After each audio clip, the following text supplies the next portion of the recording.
right now, we want to welcome into studio two individuals that I had the wonderful opportunity to meet in Hendersonville at the Hendersonville Public Library.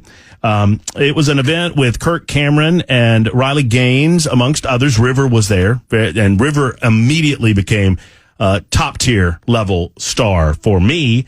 And I had a great chance to speak with John Whitworth, who is an illustrator, and Bethany Van Meter, who is the author of the book I See With My Heart and the owner of River. And I wish you a good afternoon. How are you guys? We're great. You're How good. are you? All right, pull right up close. You know, just get as close as you can. There you go. Thank you for coming in. Absolutely. Thanks for having us. So, I guess we start here. Tell me how you became aware, Bethany, of River. Give us a little bit of the backstory. Sure. My husband and I have rescued animals for about 20 years, and we had 3 pass away in 1 year, and wanted to take a little bit of a respite because that was overwhelming and hard for us. Our boys were growing and becoming more active, and I was determined for it to be about 5 years of a pause, pun intended. And a year and a half into that 5 years, I saw a picture of River through one of my best girlfriends, and her sister happened to be his foster mom through a rescue organization. And that was it. I saw him and told my husband about him, and we got to have him come over and visit for a couple weekends, and just decided that was the right thing and the right time. For those unfamiliar with the backstory that River went through, tell us a little about that. What do we know about River's life before he came into yours? Yeah, the only thing that we do know is that he was found wandering the streets of Texas, and this very kind-hearted man found him, saw that he was very sick. His eyes were very sick, and obviously did not have a home, and made his way to Tennessee to a rescue organization. And once the foster mom took him to the vet, they deemed it necessary to have his eyes removed.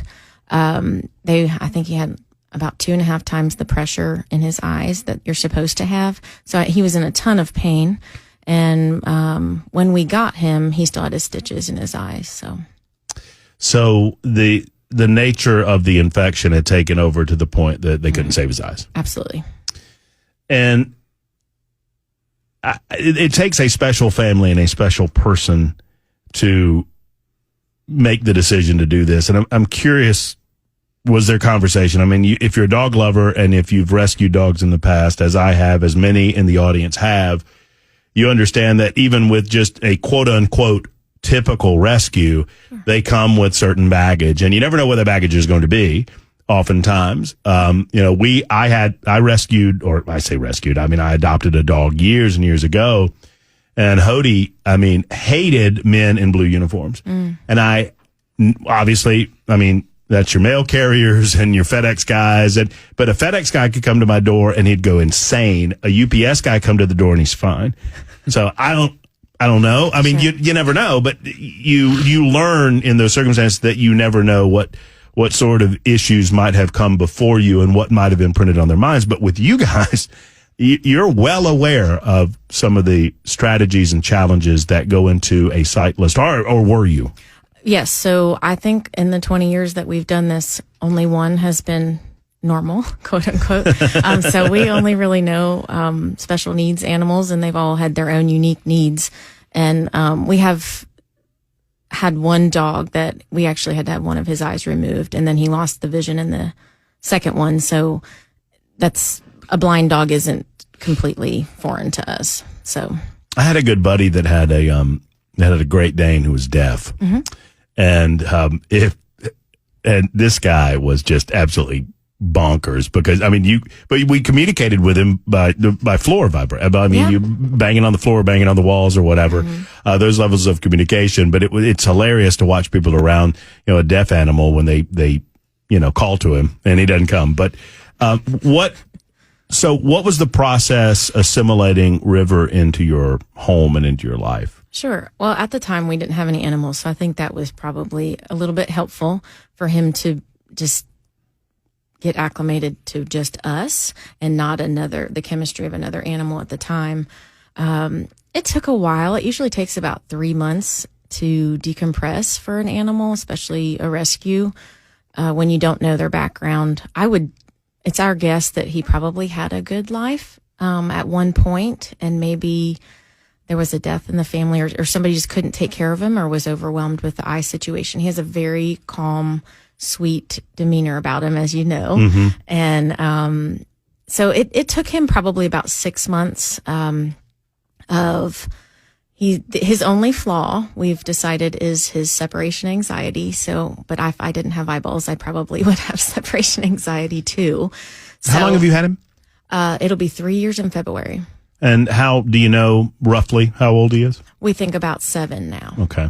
And he's probably, with the eye, he couldn't see through the eyes before, so he's probably about half of his life not had his vision. And he's very smart, and he has learned to adapt really well to, it just takes a lot of patience. That's all, really. I mean, and the natural, I ask these, I would call them dumb questions so the audience doesn't feel like they have to, but I will ask them, does he, I would assume other senses take over to a certain degree. Has he acclimated to his space? In other words, I would expect that there's a certain level of bumping into things.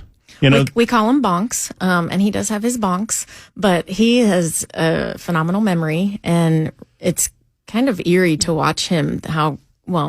It's lovely to watch how confident he is in his go-gettedness and his journey, but he memorizes really well. I walked him through the house several times, and we don't move furniture, needless to say. But that would be cruel if you did. Yeah. I know, not nice. But I walked him around the backyard, so he knew the perimeter of the fence and things like that. But he has almost this extra sense. I feel obviously his other senses take over, and they've become heightened and stronger.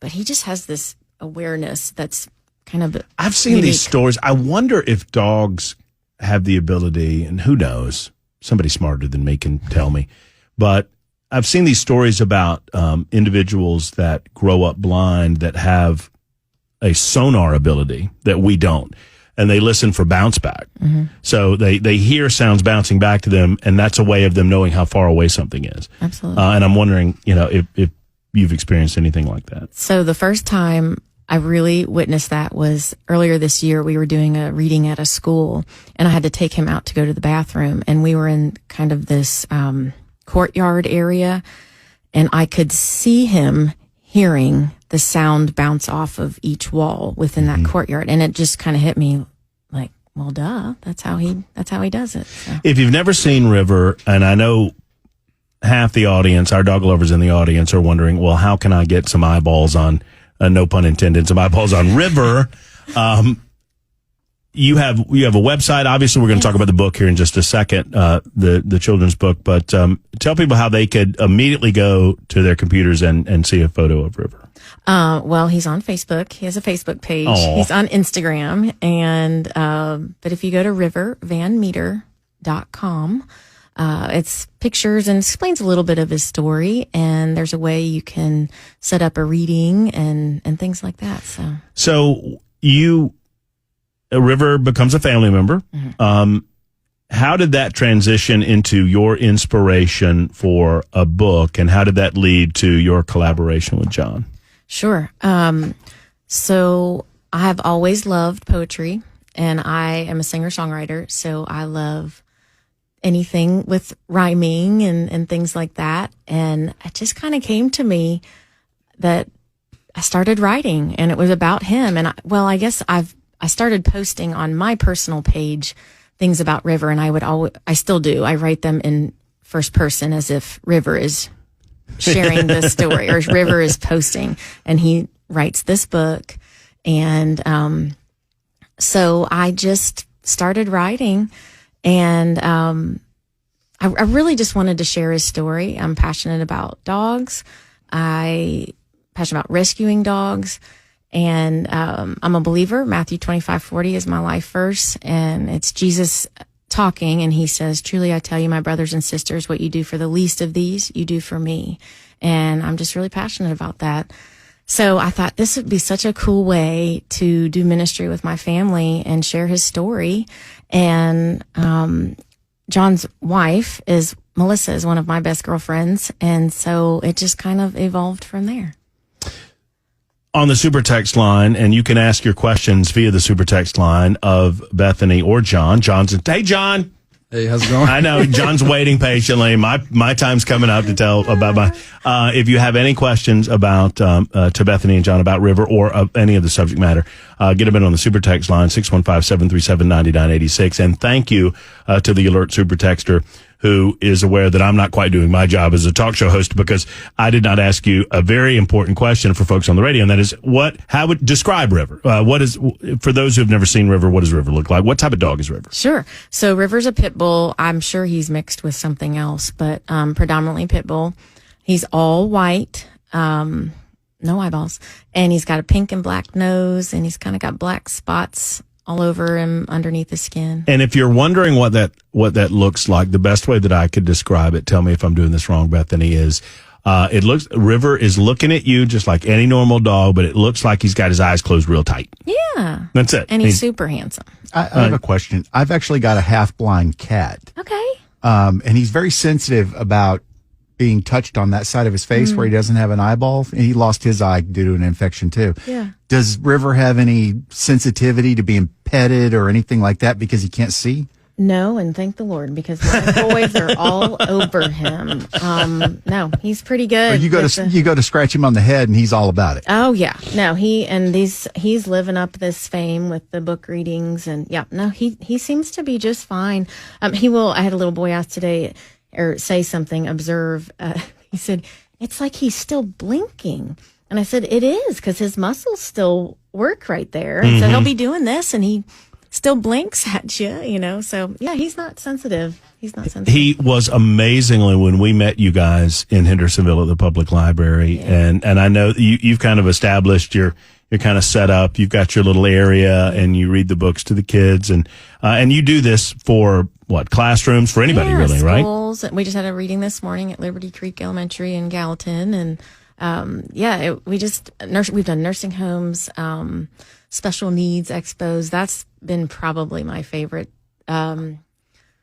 collaboration. Is I feel like they both recognize that they're unique and special, and it's just a really cool thing to see and witness. Well, and it's cool to imagine. One wonders if part of the demeanor that you get when you get River is because of his lack of sight, or if he was always like that. I mean, who knows? Mm-hmm. Who knows what the case might be? But he has such a calm demeanor about him. He's so calm, cool, and collected. And I'm thinking, because when we were in Hendersonville, there's a room full of 150, 200 people, and a lot of people talking, a lot of people excited about seeing Riley Gaines and about seeing Kirk Cameron, and River is just as cool as the other side of the pillow. He's all good. He's just sitting there. He's in his space. People come up to him. They pet him. It feels like the people that do, maybe the youngsters are more just genuine about their reaction, but people they're sensitive to, they don't want to freak him out. They don't want to, toward Bell's point. I know when I went up to him, I was like, okay, what's the best way to approach this? Because I don't want to freak River out. Right. All right, real quick timeout. We'll talk about the book coming up in just a moment. It's 1:20. Bethany and John in with us. The book is called I See With My Heart, a true story about a dog with no eyes. And it's just a heartwarming tale. And if you have a space where people gather, young people primarily gather, and you want to do yourself a favor and get in contact with Bethany Van Meter and get her out to your space with River in tow, because you'll be happy.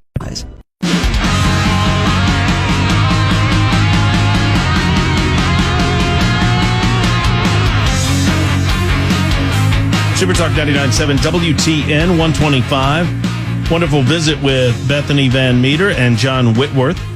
Bethany is the author of, and John is the illustrator of, I See With My Heart, which is a true story about a dog with no eyes. We've been talking about River. John, I want to drag you in. When did you start drawing? Probably, let me guess, bored in math class in school. You got that exactly right. Yeah, so I've always just been a doodler, and I never really took any art lessons. I never really honestly fit in with the quote art crowd. I'd rather be hunting or something like that, fishing kind of a thing. But professionally, I've been doing this full time for, I'd say, 10 plus years. Started a publishing business a few years back, and but yeah, I used to get kicked out of class quite a bit, or moved out my desk out into the hallway because I'd doodle while the teacher was talking and that sort of thing. But I could get really excellent grades because it actually just helped me to focus, helped me to pay attention. So they didn't probably know about ADD and all that kind of stuff back then. They just said I was BAD. So it's like move your desk outside kind of a deal. But the other thing I do besides illustrate books is I'll do a lot of corporate events. And so I'll illustrate while a keynote speaker's up there talking. So now I get paid to do what I used to get in trouble for. I mean, is it insulting to ask you about caricatures? I mean, I don't want to insult your artistic integrity to suggest that is that what you're talking about doing at these corporate events? Yeah, so it's a little bit of that. It's a little bit of taking the content, the spoken content, and then creating an illustration from that. So it's like a live cartoon comic. Oh, you're like a court reporter. Yeah. One of those court illustrators that draw the pictures and whatnot. Yeah, but more cartoonish. So I had a corporate background before I started this full time, and I used to just take stuff that the boss would say during a meeting and turn that into a little comic or something. So that's really how that got started. Was there any I mean, how did you and Bethany hook up? You guys, from your wife, yes. Right? Yeah. So we go to church together, and she's friends with my wife, That's pretty good, Bethany. You know somebody in the business, right? I didn't even know I knew somebody in the business. Well, I get a lot of people pitch me ideas, when I have a publishing business like this. And I was actually going through the Nashville airport, fixing to fly somewhere, and Bethany called me. I was like, "Why is Bethany calling me?" She told me, "I have this idea." Bethany's very passionate and emotional. By the way, if you know her, it's like an ongoing joke. I saw her tearing up a minute ago. I was going to say she always cries, So I was like, I bet she's going to cry today. So she has a webcam on her here in the studio. They didn't give me one. Matt Murphy said I didn't have the face for it. No, that's right. We have a vetting process. You don't know about this, but you went through it and it was, I was like, okay, let's be honest. If we were vetting people, he'd be on the air and you wouldn't. Well, that's true. There's a reason that Belle isn't on camera. Let's just put it that way. Anyway, you were saying. But yeah, so she called me and told me about her passion for this story, and of course I had already met her dog before, and she sent me some of the stuff that she wrote, and I said, yeah, let's illustrate this and publish it out there, because one of the things I'm looking for too is just something different, something unique, and I had never seen a book about a blind dog, so I thought that's an interesting spin. I try to create, for my personal brand, everything I do is family friendly. There's a lot of not family friendly out there in this world, so I try to commit to using my abilities for a good purpose, for good positivity. I love that. So I thought it'd be a good way to get Bethany and her dog, and she's been in front of just tons of people. She goes to a different school every day, and it's just a way to encourage kids and inspire kids, and and it's a really, really wonderful and positive way to and I don't want to suggest that I know the method behind your madness, but for me, you're introducing the concept of everyone being different. Mm-hmm. You're introducing the concept of everyone facing challenges, and how you respond to those challenges is all about you and your attitude and your willingness to overcome the obstacles that are put in front of us in our lives. And I learned early in my life that, sometimes those obstacles come to you. Sometimes we put them there ourselves. Sometimes they come to you, with no sense of them coming. They're in front of you. And that's unfair. And we can sit there and whine about the unfairness of those obstacles and how, frustrating it is that it didn't happen to this person or that person, or we can sit about the business of, in a positive way, overcoming them. And for me, that was the story of River. Yeah, it totally is all those things and even more. And I always ask the kids when I do readings, what have you taken from this? What have you learned from the book, or what have you learned from watching River? I'll often walk him around and he does his tricks, and just so they can see how he navigates. And, it's things like I can overcome, and I can overcome with the kindness of other people. I can, I don't know. It's just everything that you said is exactly right and exactly what I wanted to share. And I wanted to be positive and encouraging, and that just because he looks different on the outside doesn't mean he's not capable of being loved and capable of loving, and he has value, and I get to share that. He still has value. Another quick time out. Bethany and John with us for one more segment as we continue on the map.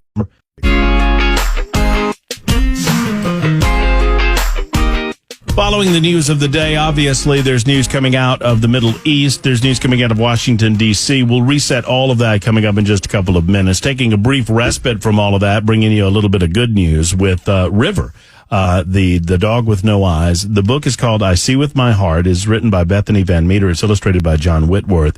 And if you want to find out more, is the best way to go to your website, John? Yeah, you can go to Brand Rock Studio. Yes, sir. Yeah, Brand Rock Studios. Brand Rock Studios. Spell it like it sounds. All one word. .com to find out more about John, what he does, about Bethany, about some of the other books offered by Brand Rock. I wanted to, I was about to ask you this, and we started talking about it during the break. If there was a challenge in. And this is kind of a silly question based on what you just said to me, but if there was a challenge in drawing a real thing, like you have to get River right because River is a real dog and everybody's going to see River while the book is there. But at the same time, you're drawing cartoons. Just give me a little insight into that world. Like, what is that like? Yeah, so it'd be the same if I was going to draw you or something. I want it to be a cartoon, but I want you to tell who it is. Be able to tell who it is. So. It's kind of a blend of really looking at the dog and really what I do. I would just go through like your Facebook, your Instagram, and Bethany, believe it or not, posts every once in a while. No, I'm just kidding. She posts a picture of her dog about 3 times a day. Whatever. But you kind of capture his personality and the stuff he does, and so that's what the kind of stuff I try to capture on this book. And then it's always thinking of jokes. So it's like what I relate it to is like if my wife is watching like a chick flick movie, and then how you want to sit there and make comments during that movie, and your wife gets mad at you because you just think sitting at a John Mayer concert. Exactly. Hey, did you have tickets for that, by the way? Maybe. I'm not really sure. Do you have any you want to sell there, John? I wish I did. As long as you wear the River t-shirt to the John Mayer concert. Yeah, John, by the way, if my wife's listening, John challenged me to get John Mayer into the conversation right before we came back and say somewhere slip it in. Okay, well, I'll slip it in. Sure. Anyway, go ahead. You were saying before I rudely interrupted you? No. I'm just going to sit over here and look for John Mayer tickets that aren't $400 a piece. That's what I'm trying to do. That was me last year trying to get my daughter Morgan Wallen tickets. Oh, dear. That's worse. Good luck with that. You got to be a high roller to do that. But no, all the stuff I do, whether it's a corporate thing or illustrating a dog, whatever I do, I'm just always thinking of little wisecracks and little comments that get you, in trouble at work or whatever. But that's what turns out to be the drawing. That's what turns out to be the funny little thing. So Brand Rock came first, yes. And then you associated yourself with Brand Rock based on the association between your wives and church, and then the book came after. Yeah, this is like the fifth book I've published through Brand Rock, and we have a few more. Bethany actually has another one coming out for Christmas. It's a Christmas book. So yay, number 2. But I noticed that was it your idea, the different scenes? Because I don't want to give too much away because I want people to do the book themselves. But at the beginning of the book, it leads you to the lack of one of the senses, and the illustrations they cover up, like at one point we're in the bathtub and you don't really see right at the beginning of the book, no pun intended. I'm glad eyes. I'm actually really impressed and glad. That means a lot to me. You picked up on that because I tried to keep it subtle. It's subtle, like kind of like a reveal, right? So spoiler alert. No big deal, but. I'm looking at the one scene where River's just out of the bathtub and River's got a towel around his waist and is brushing his hair, and you can't really see, and I guess putting some hairspray on. Yeah, So it's very or like he's realistic. in the- Absolutely. in the bubble bath with bubbles over his eyes. But so you just think it's a normal dog until about halfway through when you reveal that. But yeah, man, I'm glad you picked up on that. So you posted something that simultaneously warmed and broke my heart about River, involving, River's such an easy dog to know for human beings, Sure. but River doesn't really have a lot of relationships with other dogs. Tell me a little about that. Sure. Well, he, in his past of what we do know, has had some, I would say, traumatic experiences with other dogs. And I don't know that it's necessarily another dog's fault. It's just in their nature. Somebody is going to have to turn alpha in the meeting, and don't always know how that will manifest. And he will never be the alpha. And I think he is perceived as lower on the totem pole. And so we just choose to not have him be around other dogs right now. They make him a little bit nervous. And to be honest with you, he doesn't really know how to play because he can't see obviously he can't see, but he can't see. And I think that inhibits, he'll kind of barrel into a dog, not realizing that the dog's right there. So, but we did get to, have a friend come over and bring his therapy dog. And it went really, really well. And it was super sweet and super cute and got us all a little bit teary eyed that, he made a dog friend. It makes sense. We don't have to make sense of it necessarily, but it makes sense that if you understand anything about dogs, that a dog upon meeting River, some of them, not all of them, but would get a little aggressive. And that's what we're talking about. They get aggressive and then they make him uncomfortable and then it's weird and we don't want to do that. But it was so sweet to see your reaction more than anything and your family's reaction more than anything to River having an opportunity to be with another dog and to be more comfortable with another dog, which is just very, very sweet. Yeah. His name's Chance and his dad is Matt. So it's super, super cool. How can people find out more about the possibility of getting you guys into their school setting, into their church setting, into whatever setting where people gather and you think you might have some benefit from learning more about River? How can they do that? Sure. rivervanmeter.com is my website. And then, John, do you want to say your website? Yeah, my website is brandrockstudios.com. And I just have a quick question. I wonder if he was in a room with a bunch of other blind dogs. Who would be the alpha then? I don't know. See? I don't know how it works. That's the next idea right there. Next book or a couple books down the road. Well, maybe so. I don't know. I'm surprised John came up with that question. Were you taking a selfie? Was that what you were doing over there? I think we caught John taking a selfie during the interview. I post on Instagram like once every other month. I'm so bad about it. So I'm trying to be better. Yeah. What outside of River and outside of the book, what else is going on in Brand Rock's world right now? You got anything popping? You mentioned another book with Bethany, right? Yeah, she has another book we've did coming out for Christmas. Yeah. I also have another Christmas book for another author coming out this Christmas as well. And then next year, I'm hoping to get it more into animation. So right now it's been publishing for forever. But and both of you guys are in Hendersonville, right? Yes, sir. Well, it's a wonderful pleasure to know you. It's a much greater pleasure to know River. Absolutely. Bring River next time. Okay. And because we wanted to make sure that everything, because I didn't want to freak River out, and I didn't know. I don't know. I'm a goof, so I should have assumed that as many school settings and church settings and whatnot that you go into, that River would be okay. But no, I think this was great to do this, but I assure you he will be excited to come next time. My husband will come, and as long as you're petting him, he will be quiet. Before you go, I'm compelled to ask a couple of questions from the super text line too. What is life just like on a normal day for you guys? For example, you're watching a show, River's there, you get up to go to the other room. Does River go with you? No, not anymore. He just, as long as he's in his comfy spot, we kind of joke. A child asked today, did loud noises or storms scare him? gunshots do not scare him, fireworks do not scare him, and storms do not scare him. So he's pretty chill about, as long as he knows that we are in the house, he's fine. And he's real comfortable, so he just stays there.